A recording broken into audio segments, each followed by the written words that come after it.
Një ngjarje e rëndë ka ndodhur në orët e para të mëngjesit në lagjen 8 Shkurtit të Fierit, ku një person, 47 vjeç, ka mbetur i vdekur në tentativë për të vjedhur në një banesë. Personi që humbi jetën është identifikuar si Ilir Zarka dhe është gjetur nga banor të lagjes i ngjetur në kornizën e xhamit të derës kryesore të banesës, ku me sa duket ka tentuar për të futur.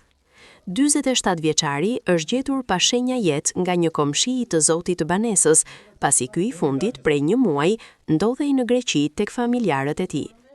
Vëllai i pronarit të banesës tregon ngjarjen që i kushtoi jetën 47 vjeçarit Ilir Zarka. Vllai ka ikur ka një muaj në Greqi te fëmijët, do kalonte Pashkët dhe do vinte. Mirë po, do ti mbrëm. Unë para 2 ditësh isha këtu, kontrollova, s'kishte gjë. Mirë po kala një komshi këtu që vjen për ditë për të shkyrë qenin. Mirë po, kur kisha ardhur sot mbjes, kishte gjetur një person këtu në dritarët. Me vrap kishte lajmëruar policinë, lajmëroi dhe vllain andej. Vllai më mori mua se kisha mund çelsat të shtëpisë. Erdha këtu, e këta të policisë, bën verifikim e tëra, ai na kishte ardhur fillimisht se thyrat e xhamin aty të dritarit, po s'kishte gjetur gjë aty si mas asaj.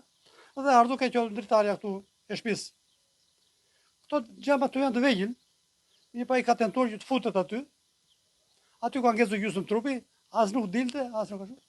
Në mëngjes, ai zotëria që vjen këtu ushqen qenin, e gjeti të vdekur në xham. Kjo është një zonë që njihet për vjedhje apo nuk ka? Po unë nuk jetoj këtu, prandaj. Unë jetoj larg, po erdha se kisha çelsat e shtëpisë që mori policia. Po, lajmëron, valla. Patjetër i shokuar. Po, patjetër, nuk diskutohet. Çasi të hyjë tjetër në shtëpi, edhe me hijet bën. Megjithatë ai ish nisur do kthehet. Ky do të ishte atë 35 vjeçat. Mendoni se mund të jetë njëri? Nuk di gjë, nuk njoh fare këtu në zonë jam. Nuk e di.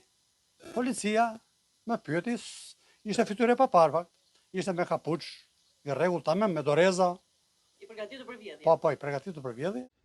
Sa kaq policia e Fierit ka nisur hetimet për zbardhjen e plotë të kësaj ngjarje dhe shkaqet zyrtare që e çuan 47 vjeçarin në humbjen e jetës.